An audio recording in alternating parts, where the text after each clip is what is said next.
Everyone, मैं हूँ राधा चौहान और मेरे चैनल क्रिएटिव चौहान में आपका बहुत बहुत स्वागत है। आई होप आप सब अच्छे होंगे और सेहतमंद होंगे और आप लगातार मेरी वीडियो के साथ भी बने हुए होंगे। दोस्तों, आज की वीडियो है मंथली बजट प्लानिंग पर। आज की वीडियो रहेगी यदि हम अपने मनी का सही से मैनेजमेंट करें और अपने मनी को सही से मैनेज करें तो हम वाकई में अपनी थोड़ी सी सैलरी से करोड़पति बन सकते हैं। तो आज का वीडियो बहुत ही ज़्यादा इम्पोर्टेंट है, तो वीडियो के अंत तक ज़रूर बने रहिएगा। और अभी तक आपने अपने चैनल क्रिएटिव चौहान को सब्सक्राइब नहीं किया है तो आपसे रिक्वेस्ट है, सब्सक्राइब करिए अपने इस चैनल को और बेल आइकन को भी ज़रूर प्रेस कर दीजिएगा ताकि ऐसी ही इंटरेस्टिंग वीडियो की नोटिफिकेशन आपको मिलते रहे। दोस्तों, वीडियो पसंद आए तो एक लाइक ज़रूर कर दीजिएगा। तो चलिए स्टार्ट करते हैं वीडियो को। दोस्तों, आज के समय में हर कोई 18 से 20 साल की एज में पैसे कमाना शुरू कर देता है। जब वो कमाना शुरू करता है तो वो ये नहीं सोचता कि मुझे करोड़पति बनना है।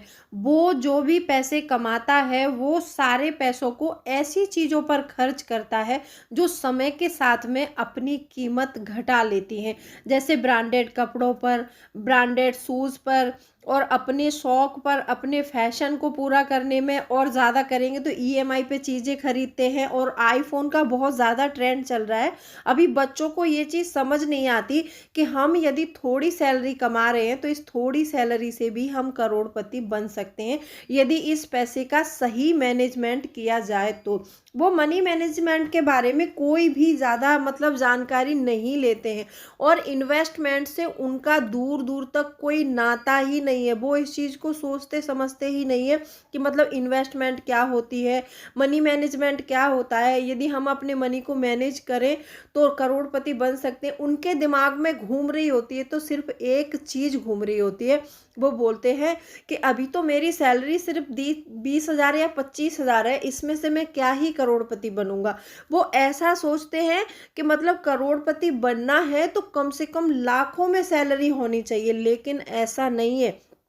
प्रैक्टिकली अगर सोचा जाए तो आपकी सैलरी यदि 30,000 भी है तो भी आप करोड़पति बन सकते हैं। आगे मैं इस एग्जाम्पल को बिल्कुल मैंने एक कैलकुलेशन की है, वो कैलकुलेशन मैं आपसे अगले पॉइंट में डिस्कस करूंगी कि हमने कैसे कैलकुलेशन किया है। यदि हम थोड़ा थोड़ा पैसा सैलरी में से इन्वेस्ट करते हैं तो हम कितने सालों में करोड़पति बन सकते हैं।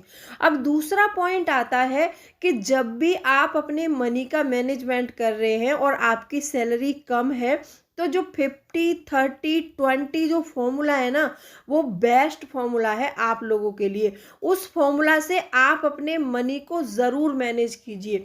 ये मत सोचिए कि हमारी सैलरी तो सिर्फ 30,000 है, हम इसको क्या मैनेज करेंगे, इसको हम ऐसे ही खर्च कर लेते हैं। ऐसे ही खर्च करके नहीं चलता है मेरे भाई, क्योंकि आज आप जो पैसा कमा रहे हैं उसको ऐसे ही खर्च करते रहेंगे तो आगे आपके हाथ में कुछ बचने नहीं वाला है।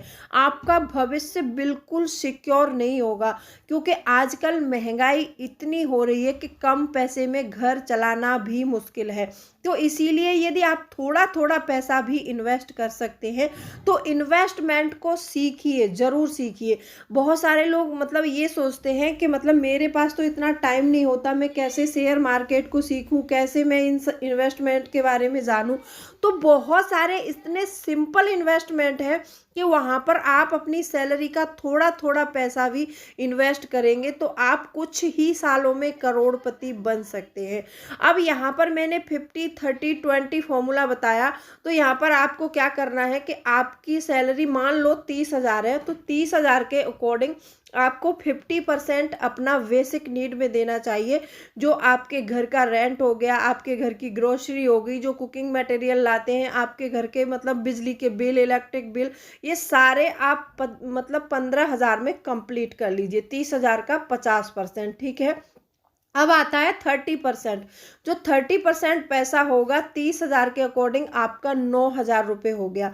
वो 9,000 आप अपने जो चीज़ें हैं, आपकी लाइफ को जो चीज़ें इजी बनाती हैं, जैसे washing machine, mixer, fridge, cooler, AC, ये सारी चीज़ें आपके वांट्स में आती हैं, क्योंकि एक नॉर्मल फैमिली में जो व्यक्ति होता है उनके वांट्स यही होते हैं कि अच्छे कपड़े पहने, हमारे घर में एक एसी होना चाहिए, कूलर होना चाहिए, फ्रिज होना चाहिए, वॉशिंग मशीन होना चाहिए। एक मिडिल क्लास लोग जो होता है वो अपनी मतलब जो भी ज़िंदगी जीने के ईज़ी करने के सामान है वो उनको अपने वांट्स मानते हैं। तो आप ये सारे गैजेट्स खरीदने में हर मंथ अपना 9,000 रुपये दे सकते हैं। जैसे आपको कहीं घूमने जाना है, ऐसा होता है कि आदमी काम कर कर के बोर हो जाता है तो उसको थोड़ी फ्रेशनेस चाहिए होती है, तो आप ये 9,000 में ये सारी चीज़ें पूरी कर सकते हैं।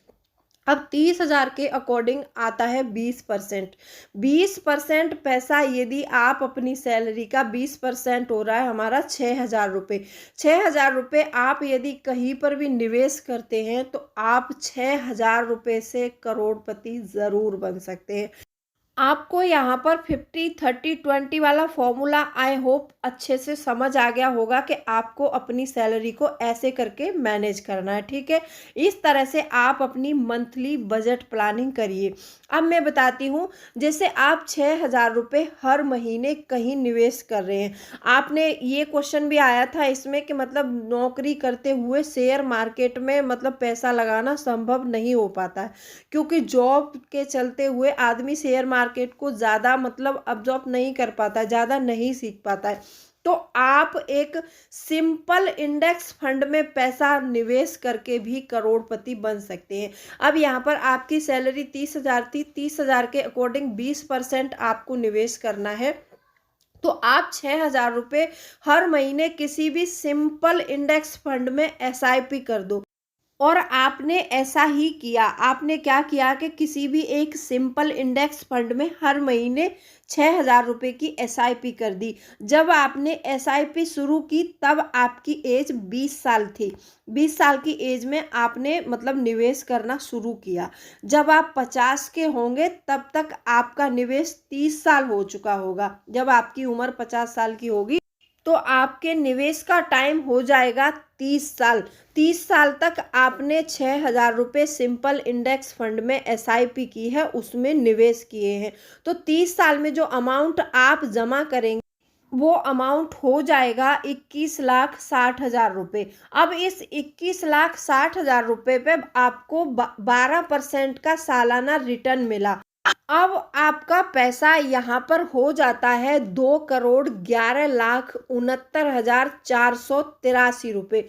आप एक बार फिर ध्यान से सुन लीजिए, 2,11,69,483 रुपये। अब ये इसमें क्या होता है कि कंपाउंड होता है हमारा पैसा। जब भी हमारे पैसे जो है कंपाउंडिंग में ग्रो होते हैं ना तो बहुत जल्द ग्रो हो जाते हैं। और आपने देखा कि ये सिंपल सी एक निवेश की आपने हर महीने 6,000 रुपये की। देखो, आपने 30,000 रुपये से नौकरी की स्टार्टिंग की तो हर मतलब साल जो है कुछ ना कुछ पैसा आपका इंक्रीज हुआ होगा। आप जहाँ भी जॉब कर रहे हैं तो हर 6 महीने में या फिर एक साल में आपका पेमेंट बढ़ता ही बढ़ता है। ये मैंने एक मिनिमम जिनको सैलरी मिलती है 30,000 रुपये की सैलरी आजकल हर कोई कमा लेता है। यदि उस 30,000 में से सिर्फ 6,000 हर महीने जमा करे तो यहाँ पर ये पता चलता है कि ज़रूरी नहीं कि हमारी लाखों की सैलरी होनी चाहिए। एक मिनिमम सर्टेन अमाउंट से भी हम करोड़पति बन सकते हैं। देखो, हमारी 50 ईयर की एज हो जाती है तो हम ज़्यादा काम करने के लायक नहीं रहते हैं, तो उस एज में हमें पैसे की सबसे ज़्यादा ज़रूरत होती है। आगे चल के आप देखेंगे कि कोई भी काम नहीं आ रहा है, सिर्फ अपना पैसा ही काम आएगा। तो इसीलिए कहती हूँ, बहुत से लोग ये बोलते हैं कि मतलब इतने एज में पैसे का हम करेंगे क्या। भाई, मैंने जो मतलब आपको ये जो फॉर्मूला बताया उसमें आपकी हर व्यवस्था की गई है। अब कुछ लोग ये भी बोलते हैं कि मतलब सैलरी बढ़ रही है तो हमारे खर्चे भी तो बढ़ेंगे। हाँ, ये बात मैं मानती हूँ कि जब भी आपकी सैलरी में इंक्रीजमेंट हो रहा है तो एज के साथ साथ में आपके खर्चे भी बढ़ते हैं, तो सैलरी में भी तो इंक्रीजमेंट हो रहा है। तो जो इंक्रीजमेंट हो आप उसमें से भी एक सर्टेन अमाउंट आप 6,000 की तरफ बढ़ा देंगे यदि आप थोड़ा सा अमाउंट आप अपनी बेसिक नीड में बढ़ा लीजिए, तो आप ऐसे करके यदि बैलेंस करते हुए चलेंगे और आप ज़्यादा फिजूल खर्ची नहीं करेंगे, तो आप अपने रिटायरमेंट के प्लानिंग को बहुत अच्छा बना सकते हैं थोड़ा सा मैनेज करके। यदि कोई भी 18 या 20 साल का बच्चा मेरी वीडियोस को देखता है, तो प्लीज़ इस वीडियो में बताए गए नियम का पालन ज़रूर करिए और आप अपनी बेसिक नीड को पूरा करिए और फालतू पैसे को खर्च मत करिए। फालतू के पैसे मतलब ये मतलब जो आप पार्टी करने चले जाते हैं, बात बात पर पार्टी कर रहे हैं, ईएमआई पर चीज़ें परचेस कर रहे हैं, अभी इन सारी चीज़ों के लिए आपकी बहुत लंबी एज पड़ी है, आप उसमें कर सकते हैं। आप ज़्यादा से ज़्यादा निवेश के बारे में सीखिए, पैसे बचाने के बारे में सीखिए। आई होप आपको वीडियो पसंद आई होगी। वीडियो पसंद आई है तो वीडियो को लाइक शेयर ज़रूर कीजिए और अभी आप मेरे चैनल पर नए हैं तो प्लीज़ अपने इस क्रिएटिव चौहान चैनल को सब्सक्राइब ज़रूर कीजिएगा और कोई भी क्वेरी है तो मुझे कमेंट सेक्शन में लिख सकते हैं। चलिए मिलती हूँ अगले वीडियो में, तब तक के लिए bye bye. Thanks for watching. और आप जो भी सोशल मीडिया प्लेटफॉर्म यूज़ करते हैं, मेरी रिक्वेस्ट है आपसे वीडियो को ज़्यादा से ज़्यादा शेयर ज़रूर कीजिएगा।